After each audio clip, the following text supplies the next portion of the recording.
Hi everyone, it's good to see you. Welcome to KREM 2 News at noon. I'm Nicole Hernandez. Happening today, the Supreme Court released their decision on two major rulings. The first, siding with a Colorado woman and her right to free speech. The Supreme Court said a Colorado website designer is able to deny her services to gay couples. The Supreme Court said forcing the designer to create websites she doesn't agree with breaks her First Amendment right to free speech.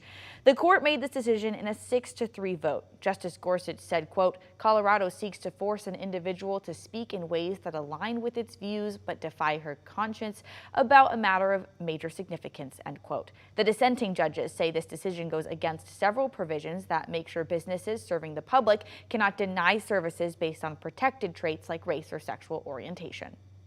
The court said today in a 6-3 decision by the chief, no, this is a big program. You need specific authorization from Congress. You can't try and shoehorn it into waiver or modification in the HEROES Act. So that's about the second ruling that the Supreme Court broke down today, blocking President Joe Biden's $400 billion plan to forgive student loan debt. 6 states were arguing Biden did not have the power to do that. Chief Justice Roberts wrote the majority opinion in this decision, saying, 1, the states did have the authority to challenge the program, and 2, the court agrees with the challenge. President Biden had used the HEROES Act to give him the authority for this debt forgiveness, but the court says he does not have that power. The dissenting judges say the court should not have ruled on this in the first place, and they say the HEROES Act does give President Biden the power to give relief to student loan borrowers in an emergency. That emergency in this case being the COVID-19 pandemic. The President's Student Loan Debt Relief Program sought to forgive up to $20,000 in student loans for 40 million Americans.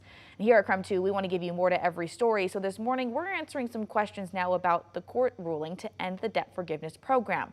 First, it's important to note the 3-year pause on student loan payments will end this summer. So how should you prepare for student loan payments to restart? Well, the Institute of Student Loan Advisors is saying you should not make any payments until that pause ends. They also say to use the loan simulator tool at studentaid.gov.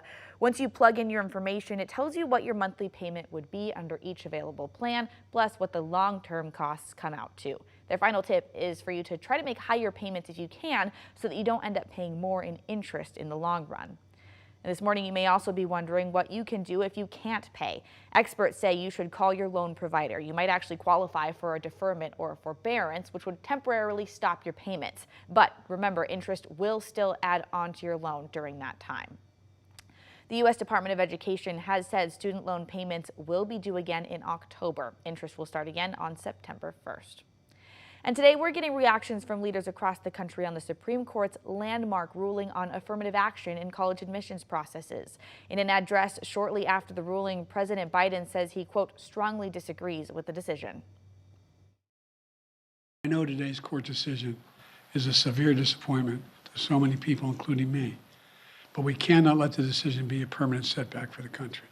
The ruling means colleges and universities have to stop using race as a factor in admissions. Affirmative action for public colleges has been banned in Washington state since 1998 after voters passed an initiative, and Idaho banned it in 2020. Right now, today, level 1 and 2 evacuation orders are in place for a wildfire burning in Stevens County. The level 2 evacuations are for anyone living in the Arden Butte Road area. Level 2 means you need to get ready to leave. The Moran Creek fire is burning about 8 miles south of Colville near Arden. Fire officials say so far that's burned almost 60 acres, and the fire has burned 7 buildings, but we don't know if any of them were homes at this point. State and local crews are responding to that fire. They're attacking it from both the ground and from the air. Stevens County Emergency Management says they will be reevaluating evacuation orders today. We'll, of course, bring you the latest updates as we get them here on KREM 2 News this evening and on our website, krem.com.